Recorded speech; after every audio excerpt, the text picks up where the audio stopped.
Well, today's episode is going to be a very exciting one to review for everyone.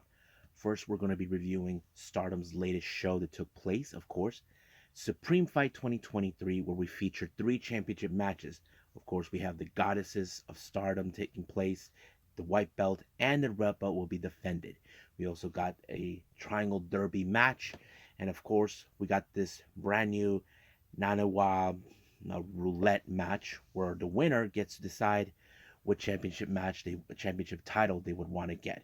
We even got New Japan Pro Wrestling with the new beginning in Sapporo, where it features, of course, the IWGP Junior Heavyweight Tag Team titles on the line, and two special matches where we have Will Ospreay take on Taichi, and then finally Shota Umino gets his hands on Tetsuya Naito. But the real question is, will Umino finally get his victory against a guy like Naito? And then finally we cap it up with NXT Vengeance Day, where we have, of course, the North American title being defended. The NXT Women's Tag Team titles will be defended, and the NXT Tag Team titles, and of course, final and the women's title, and of course, the NXT Championship will be defended in a steel cage between two men who hate each other. And of course, we got some news updates we definitely going to be talking about along the way. So, let's get ready for another episode of Deleted Wrestle Zone.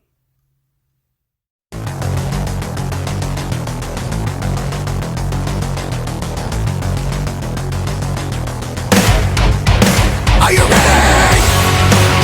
Get up, get up! Get up, get up! Get up, get up! Get up, get up! Get up, get up! Get up, get up!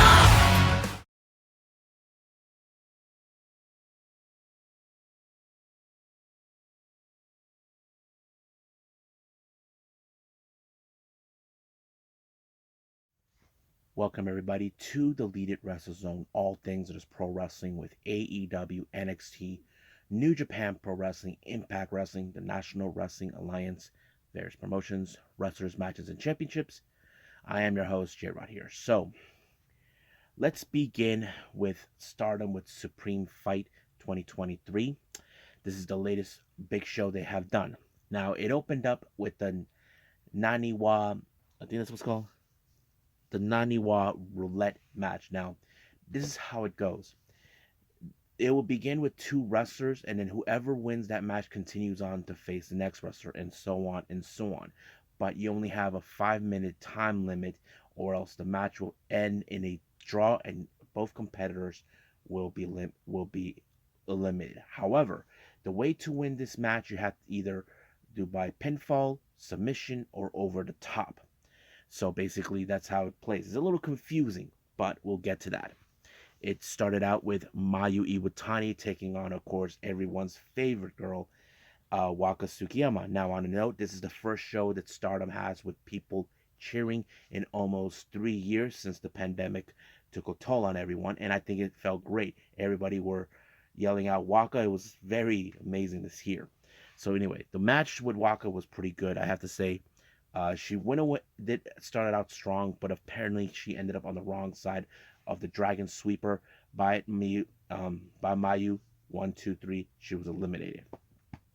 Next opponent is her own teammate, Momo Kogo. However, Momo was trying to be a bit slick, was trying to convince Mayu to, why do you just do yourself a favor and eliminate it yourself?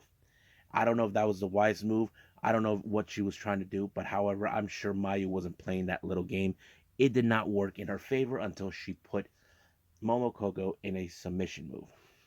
And then after that, Mayu goes in the ring against the youngest member of Queen's Quest, Miyu Amasaki.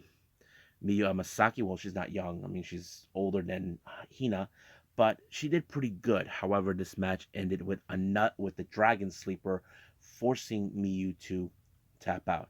Her next opponent was someone that, of course, Mayu, in fact, is familiarized and a former member of Stars and current leader of the Cosmic Angels, Tam Nakano. Now, you probably thought this was going to be a very interesting match.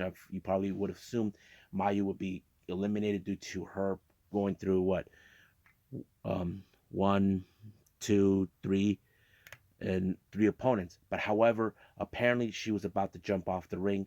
Waka tried to stop her from doing that because even if she jumped off, she's eliminated. She went over the ropes, but luckily it did not happen. But unfortunately, the match ended in a time limit draw, so both women were eliminated. So they introduced the next competitors. The first one is, of course, Mina Shirakawa, who I was hoping she wins because I know many of us are hoping if she wins this match, she gets an opportunity for the white belt. But unfortunately, her opponent is someone she knows, her own teammate, of course, Natsupoi. And this one they went real hard, but once again, Natsupoi was about to fly off, but it did not help because Tam tried to stop her. Mina even mentioned that she wished she could have done it, but apparently they had backup. I mean, they would have done the same thing to Mina too if that was the case, but unfortunately, Mina could have won the match, but however, Matsupoi was able to hold on long enough until there was a time limit draw and it was over right from there. But the next opponents they introduced is, of course, is Mina's teammate from her subunit, Club Venus, Mariah May, taking on Mai Sakurai. This match, I have to say, was pretty good, but Mariah May, who has been very, very impressive since she arrived in Stardom, pulled off her first win as a singles competitor and somewhat against Mai Sakurai when she applied the pile driver known as Happily Ever After. However, her next opponent that she's facing is someone close to Mai Sakurai, the Toxic Spider Tekla. You probably would have assumed that this match was going to be good. I have to say it kind of did.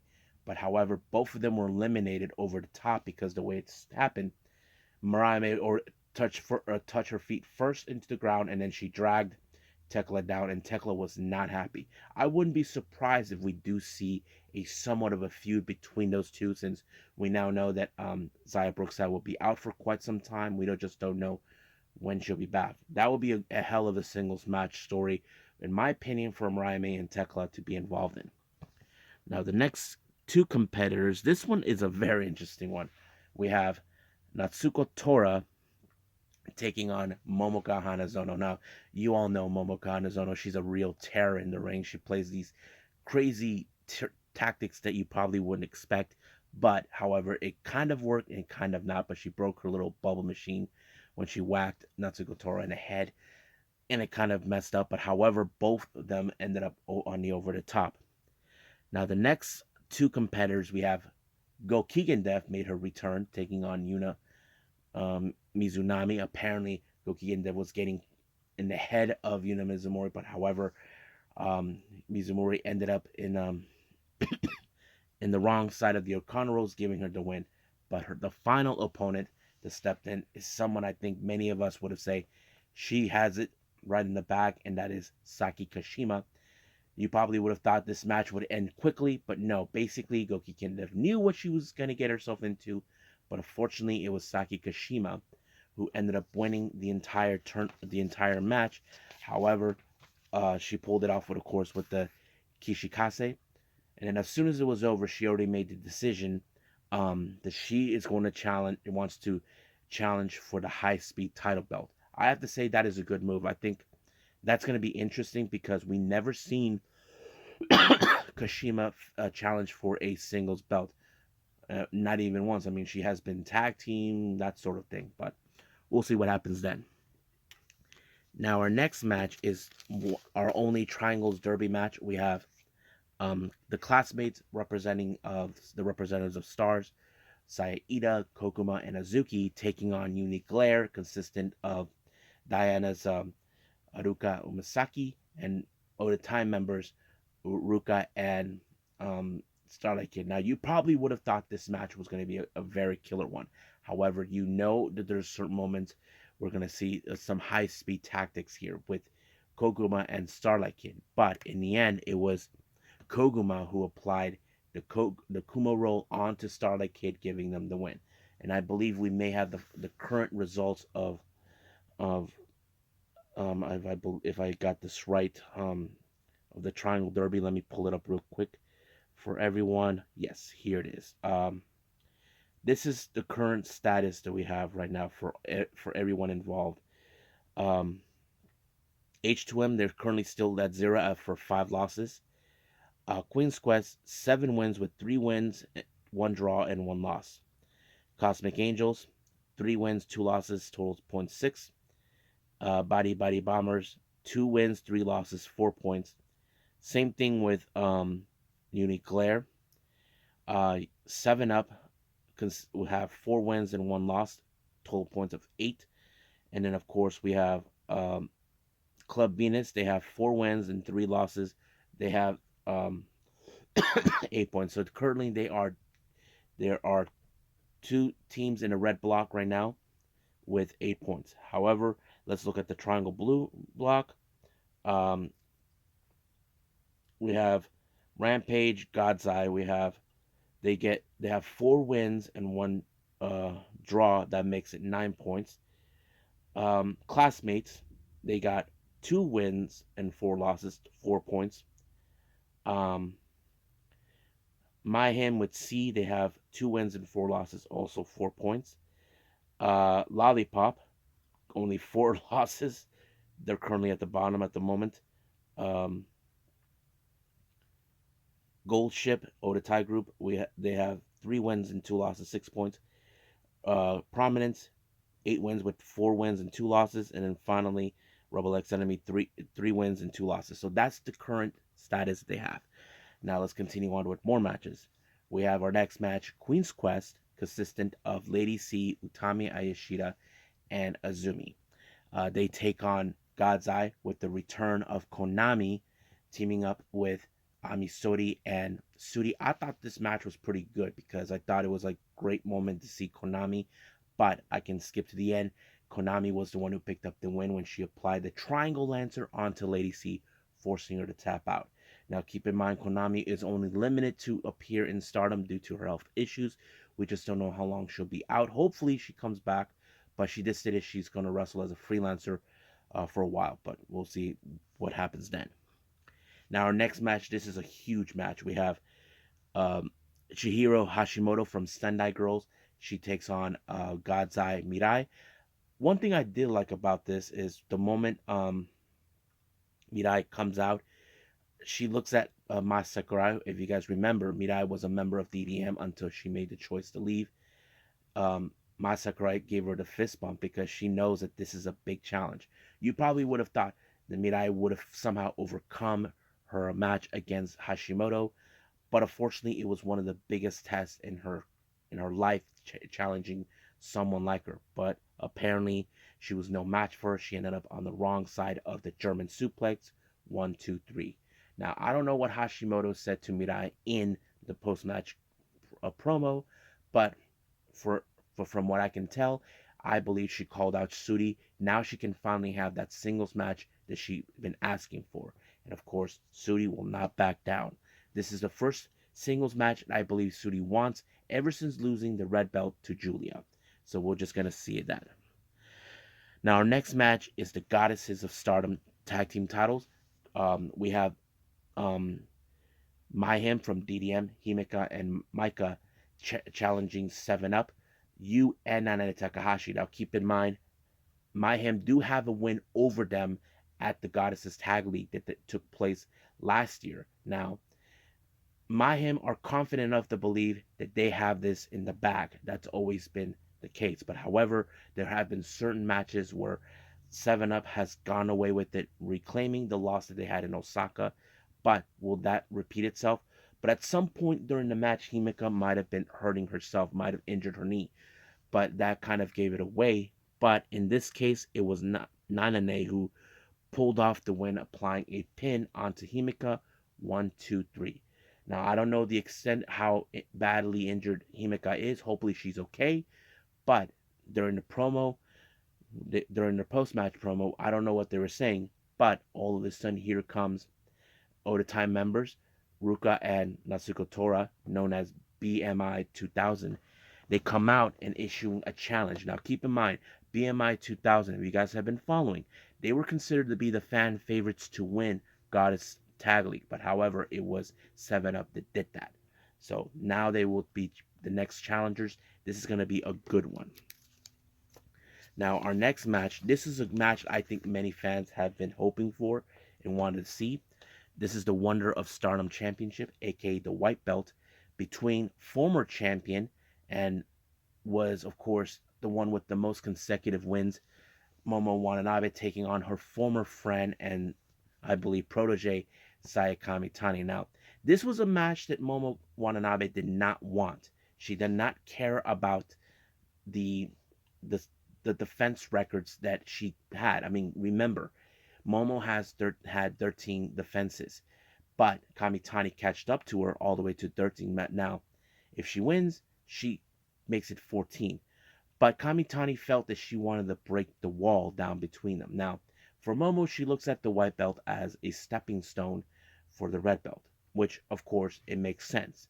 And that's something that we have seen previously with Julia and Tam Nakano. I know that Tam still has her sights set on the red belt. I know sooner or later she will get that, but that's another conversation for another time. But this, you can tell that Momo did not like being called out by Kamitani. I don't know if this was something that she was really not think this clear. But however, of course, since Momo is a member of Odatai, they played dirty tricks.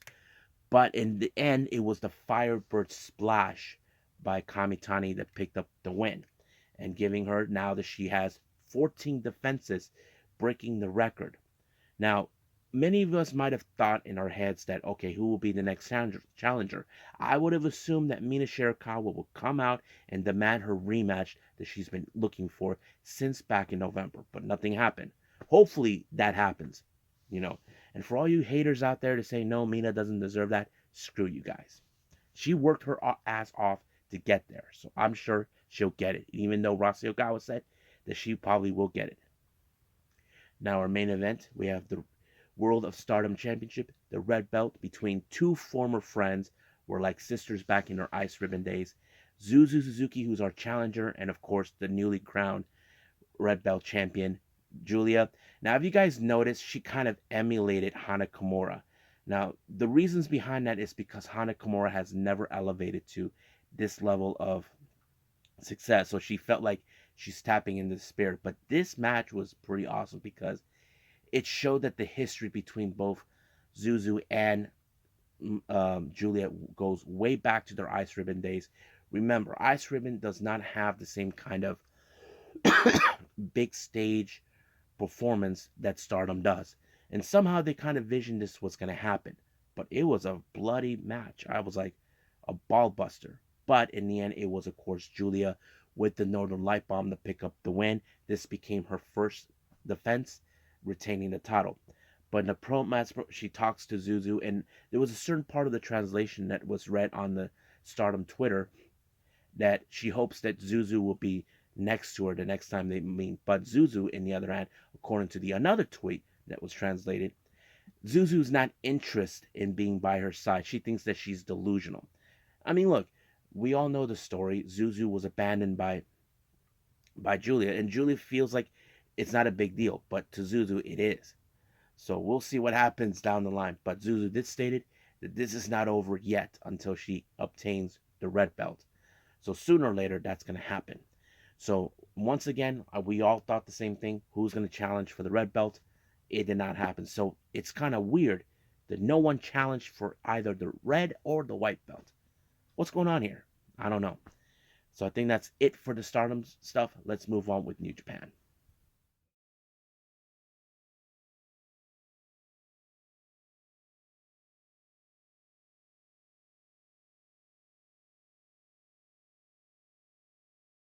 Okay, New Japan Pro Wrestling, the new beginning in Sapporo. Now, opened up with Oscar Lobe taking on the Great Khan. Now, you probably would assume, yes, this would end with the Great Khan since Oscar Lobe is a young lion. It ended with a submission that was made by ref stoppage. So that gave an easy win for the Great Khan. Next match, we have a very interesting one. We have Rohei Oiwa teaming up with El Desperado, Minoru Suzuki, and Ren Narita. Now, if you guys know, this is a fantastic story. Ren Narita doesn't know what to make of Minoru Suzuki. Like, why did he save them? What is so special about this? And of course, Desperado, even though he's not part of Suzuki Gun anymore, he's willing to give Minoru Suzuki a helping hand regardless. They face on the members of the House of Torture. As you know, they're a bunch of scumbags. However, you probably would have thought assumed they were going to do dirty tactics. Now, in the back of my mind, watching this match with the whoever's on this match, I thought, okay, House of Torture has this in the bag because there's one factor here is Rohei Oiwa, who is a young lion, but that wasn't the case. It was, of course, Red Narita with the Cobra twist on Togetto and force him to tap out. So it's still unclear what is really going on between these two, but with Narita and Suzuki. But we just got to wait and see. But keep in mind, we know Suzuki and Desperado and Red Narita most likely could challenge for the never openweight 6-man titles, but the House of Tortures claims they retire those belts. But sooner or later, the New Japan matchmakers will force them to defend them, regardless of what they think.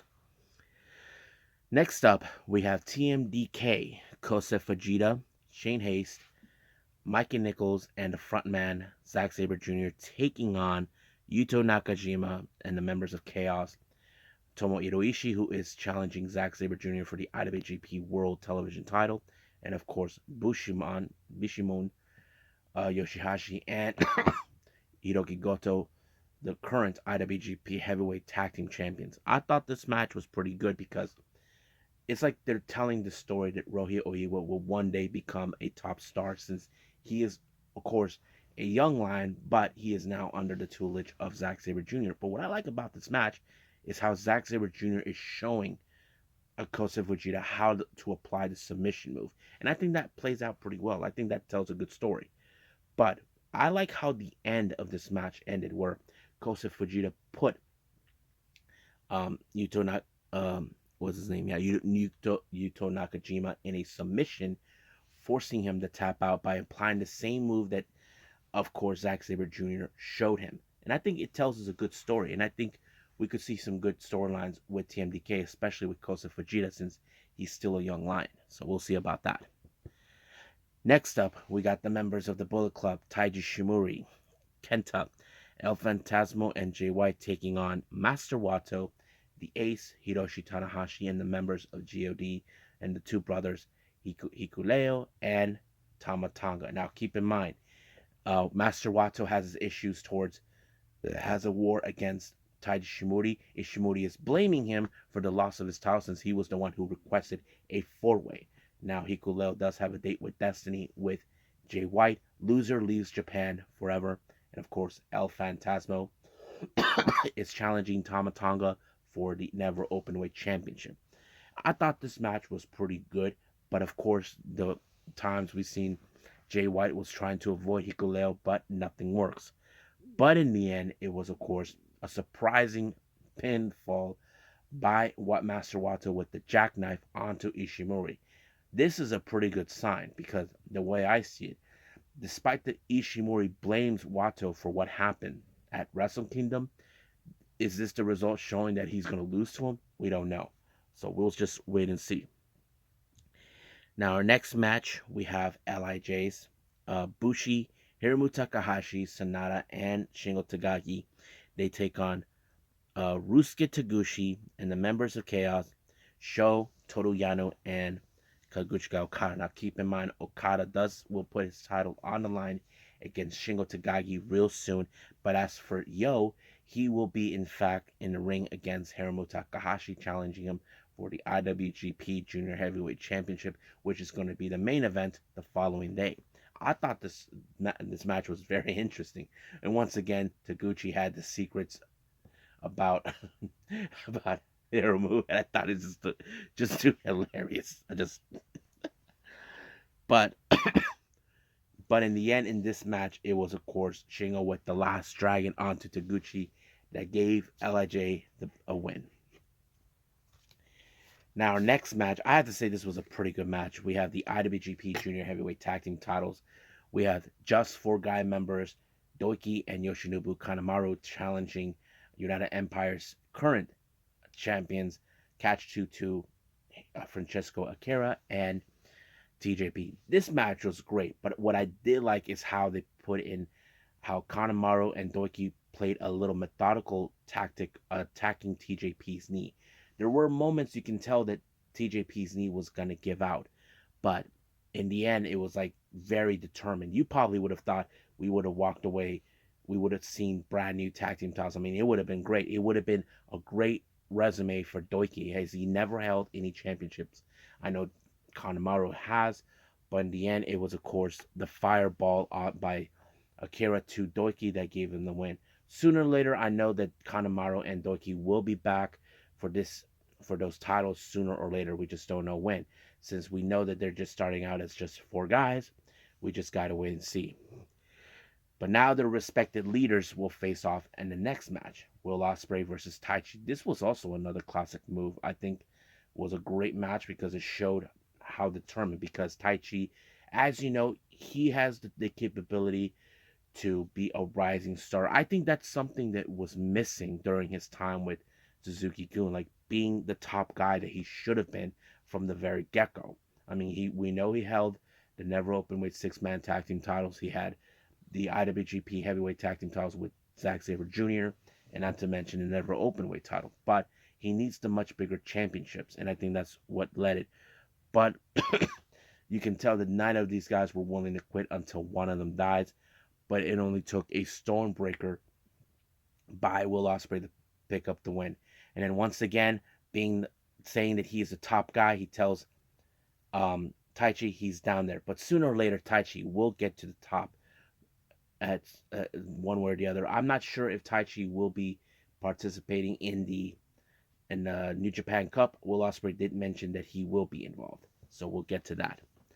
Now, our main event, we have Shota Umino, better known as the Roughneck or Shooter, takes on Tetsuya Naito. Now, this was a match that Shooter has been asking for, but the obvious question is, was this a mistake on his part? I have to say he put up a hell of a fight against Naito, because Naito, he is one of the top guys at this point. He has been, not to mention he's going to headline the Tokyo Dome, but not in a New Japan ring, but in a Pro Wrestling Noah ring. And I think that's something we are expecting.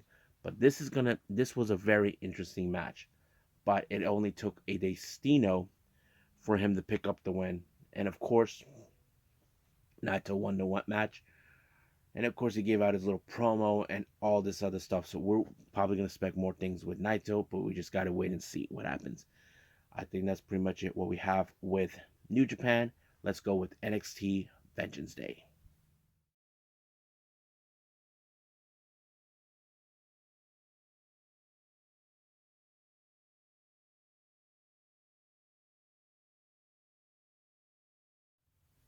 Okay, our final review, NXT Vengeance Day. This started out great with the NXT North American title on the line. Wesley puts his belt on the line against Dijak, who feels that there's an injustice that's being done. As you know, he has never held the North American title, but Wesley did not give up no matter. Now he knows he's not beating a slouch or anything. He knows he's facing a much bigger competitor than him. So the only main weapon that, of course, Wesley has to do is his speed. However, he has to be more careful. Either he doesn't want to be catched. But one thing I did like is, of course, when the moment rise, Wesley took his final blow by doing a back flip kick onto Dijak and retain the title. But what I did not notice, as soon as we saw that Wesley won the match, this is most disturbing. You see Dijak's middle finger broken. I'm like, oh my god. I don't know how. It's just too crazy, guys. It's so insane. But yeah, so let's just move forward with that. Now, before we get to our next match, we had the interview with the current NXT Women's Tag Team Champions, Kaden Carter, Katana Chains. Now, they know that they're not facing a normal team. They're facing a team that just been put together. Now, Chains and Carter are one of the teams that were able to, they are like an established team. So this is going to be a very interesting. Now, you probably would think this is going to be an easy test for them. But I have to say, there have been some good moments between James and Fallon that would do everything in their power to get their first gold in NXT. So that kind of played out. But when you thought the moment was like, okay, Carter and Chance do have the opportunity to win, it was over. It did not. They even applied their finisher. It just kept going and going. But the moment is when, we saw Henley had Caden Carter pin. Kiana James took the advantage. The ref did not see, not even Fallon Henley. She kept Carter's legs pinned down to the mat for her not to kick out. And of course, out of nowhere, James and Henley become the new NXT Women's Tag Team Champions. Now, I know for a fact that Kaden Carter and Chance would demand a rematch, so we'll just gotta wait and see on Tuesday when we see it. Next up, we have Carmelo Hayes taking on Apollo Crews. Now, this bit of a rivalry between the two, as you know, dates back when, of course, Cruz lost to Braun Breaker, but he still has his sights set on the NXT title, a title he has never held. But Carmelo Hayes, as you know, he already closed out the chapter of the North American title. Now he is gunning for the NXT title. So it's more like the battle who is the chosen one that will challenge for that title. And I think that's a pretty good storyline. But of course, in this, we have a 2 out of 3 falls. You probably guessed that it later went into one-on-one, one apiece. But the ending was, of course, like any expected. That moron Trick Williams shows up, decides to cause interference, but here comes someone who we recognize back in SmackDown, who used to be like a bodyguard or enforcer to Apollo Crews, gave him the helping hand. But however, because he got distracted, it gave the opportunity for Carmelo Hayes to seize the moment, and 1, 2, 3, it was over. So it seems like this match was like a bit of the number one contendership.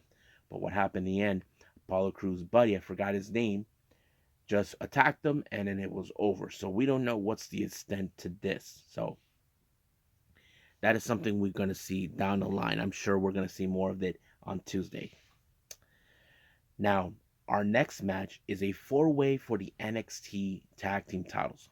Team number 1, we have Duke Hudson and Andre Chase, along with Thea Hale representing Chase U. They take on Pretty Deadly, Kit Wilson, and Elton Prince versus the Gallus Boys, Mark Coffey and Wolfgang, versus the champions, New Days, Kofi Kingston, and Xavier Woods.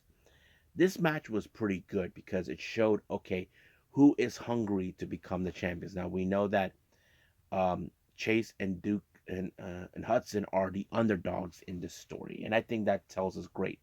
But you look at the other teams like Pretty Deadly, they have held these titles before, and they would do anything in their power to get it back. But however, I think the bigger threat, in my opinion, in this match is the Gallows Boys. They came back with a vengeance since they were suspended, and now they're here. Now, Pretty Deadly has dealt with them before, but this is going to be interesting. You probably would have assumed that somehow Pretty Deadly would have walked out, but no. It was, of course, the Gallus Boys that picked up the win by applying a very strong pin onto Xavier Woods, and it was over, and they become the new NXT Tag Team Champions. I'm sure Joe Coffey is so happy that the Gallows Boys are back on the top. I'm sure down the line we will see Mark Coffey will challenge for the NXT title, but we just see now that the Gallows Boys are back in business. Our next match is for the NXT Women's Championship. This is between the members of Toxic Attraction, Gigi Dolan and Jay-Z Jane, taking on the person that believe is responsible for the downfall of their empire, Roxanne Perez. Now, they can claim that they think that doesn't matter who walks out, but it does matter, because in these type of situations we've seen on various occasions when two members of the same team end up in the same match, one of them has to walk out. But sooner or later, we thought this was going to go exactly like expected. But in the end, it was like we saw Gigi Dolan went through a table, but Roxanne Perez applied a super pop rocks onto Jay-Z Jane, giving her the pin, and she retained the title. So that's going to be great. So I'm happy that Roxanne Perez retained the title. But now the obvious question does remain when we get to Tuesday. Who will be the next person in line, the challenger for the belt? I mean, there's so many possibilities to see. I mean, we do see Cora Jade, who could be the next opponent. Could be Zoe Starks, Alba Fire, Isla Dawn, Raquel Gonzalez, no, Electra Lopez. Anybody could be a possibility. So we just gotta wait and see when that happens. Now our main event is the NXT title in a steel cage match. However, there is a bit of a stipulation. If anybody leaves the cage and has their foot on the ground, they are immediately disqualified. So basically, Grayson Waller has no excuse but to be in the same cage. But he played a smart move by attacking Braun Breaker outside the ring just to soften it up. However, no matter what Grayson Waller tried to do, it did not keep Braun Breaker out. Now, I don't know if there was that one moment where he tried to escape thinking that was the logical choice. Either if he steps out, he loses the match. But of course, Braun was not going to let him have his moment. He dragged him back, and then of course, he uh, took him out with the spear. 1, 2, 3. It was over. So he retained the title. But there was a clip where you see Grayson Waller disturbing Shawn Michaels. He feels like he's pissed off that maybe this was an unfair match. I mean, look, we had to have a decisive win. The last time it ended with a countout, which is something not good. So now we have it. But however, while Braun Breaker is celebrating his victory, here comes Carmelo Hayes. Seems like now we have the next challenger. So looks like that's going to be settled. We don't know when or don't know how, but we will expect on Tuesday exactly what's going to happen. So we're just got to wait and see for that. So I think that's pretty much it with the reviews. Let's move on with news updates.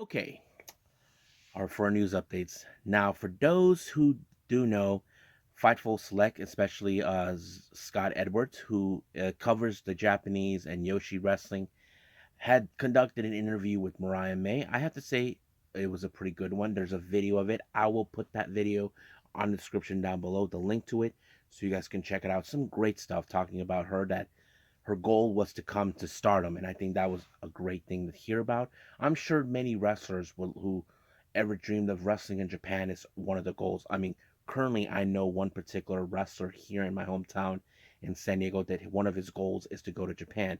He's not sure which promotion he will like that he would accept him, but hopefully that will happen. So it's the same thing. So I will put that interview in the description down below. Now, during the post-match comments with the United Empire, Khan talked about possibly setting up a faction in Stardom. Basically expanded United Empire having women in the organization. Even Will Ospreay thought the idea too.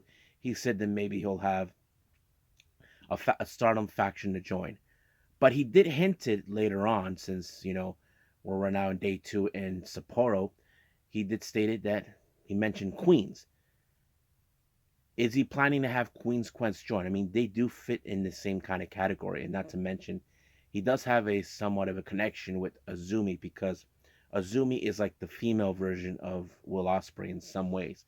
So if Queen's Quest is that one group, I'm sure. I know some people are saying it could be Club Venus because they're English speakers.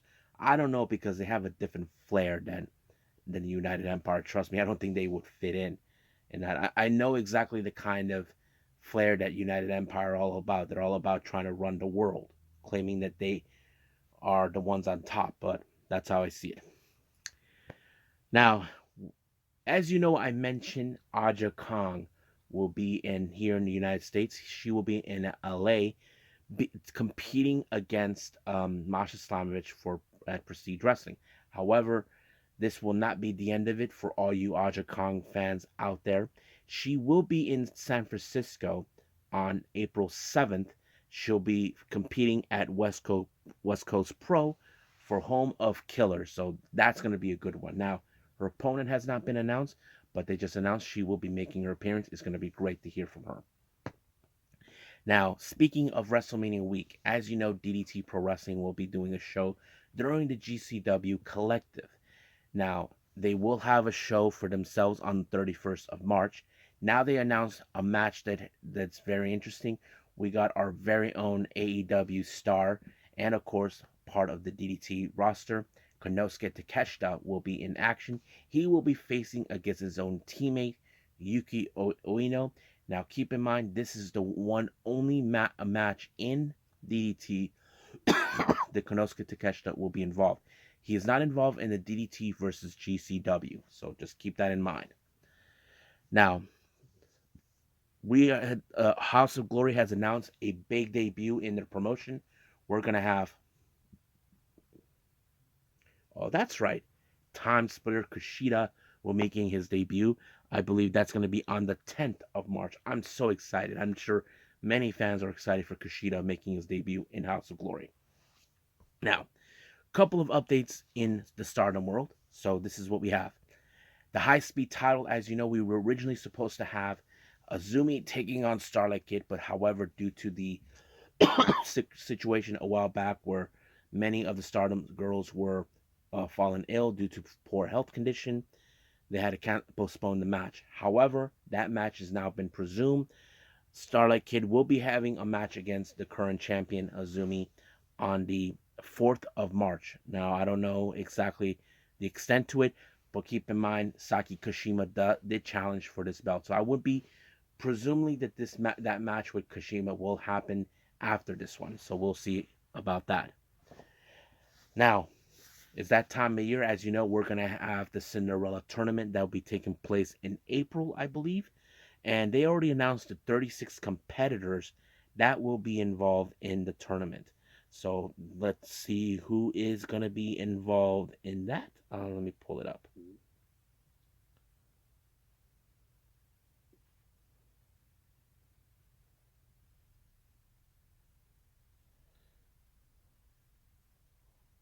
Hold on. I just had it right here. Damn it.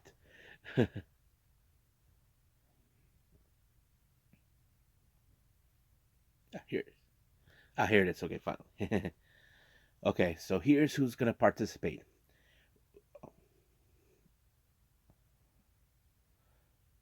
Here's who's participating in the tournament. We got Utami Hayashida, Azumi, Azuki, Koguma, Momo Kogo, Tam Nakano, Natsupoi, Tekla, Mai Sakurai, Maika, Himeka, Lady C, Hina, Miyu Amasaki, Natsuko Tora, Momo Watanabe, Mina Shirakawa, Mariah May, Ami Suri, Tomoka Inaba, Ruka, Rina, Suri, Starlight Kid, Haruka Umasaki, Saki Kashima, Mayu Iwatani, Saya Ida, Hanan, Nanane Takahashi, Yuna Mizumori, Saya Kamitani, Julia, and Mirai.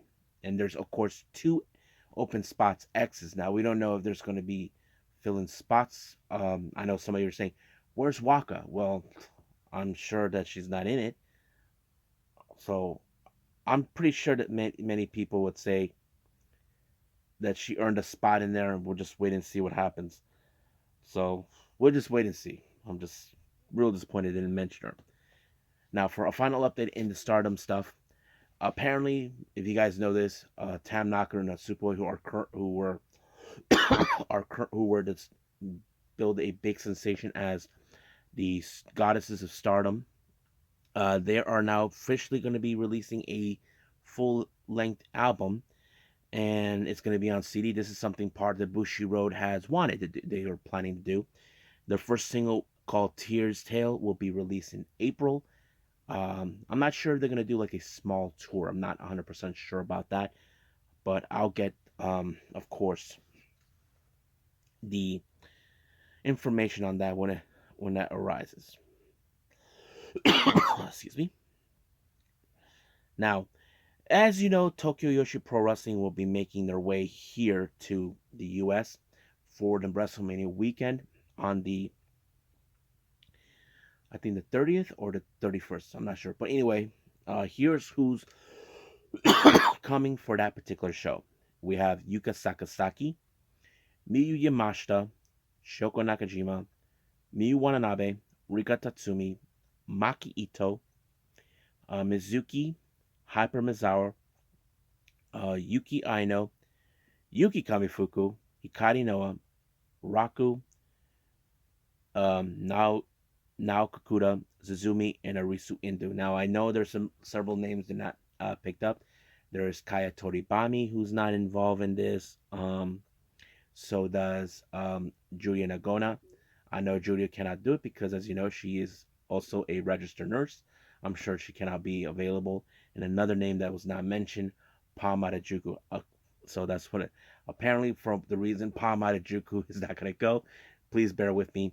She's saying that she can't come to America because she'll be busy protecting Japan from extraterrestrials, evil spirits, creatures from dimensions, and other fantastic threats. This guy Dogu, I don't know who he. I seen his name mentioned on Chocopro. That's exactly what he said. So I don't know what this deal is, but it is. Now, as you all know, we have the All Star Juniors Festival that will be taking place on March 1st. Our next participant that's been announced for that is none other than El Lindemann from GLEAT. I'm so excited for that. So, as you know, he did participate in the best in the Super Junior Tag League. I'm so excited for that. Now, our final update, Wrestling Revolver announced a brand new show called Thursday that will be taking place on April 6th. They did announce 3 wrestlers that will be making their way. 2 of them are from our current Impact Wrestling stars, Josh Alexander, our current Impact Wrestling World Champion, and of course, one half of the tag team champions, Alex Shelley, will be there, and of course, Brian Cage makes his return. So that's pretty much it what we have for our news updates. So I think it's time to call it a day. Well, I hope everybody enjoys this episode. Coming up, we still continue with more Choco Pro and New Japan Pro Wrestling's The New Beginning. We got some, I believe, the IWGP Junior Heavyweight Championship on the line and the IWGP World Television title on the line. So I'm excited for those 2 matches. Now, I have known that there is the House of Glory show, The Beginning. I will be reviewing that. If there's anything else, we'll just go from there. So I will see you guys in the next DWZ time. Same DWZ channel. I must bid all of you adieu. So, goodbye. Mwah. And have a nice day.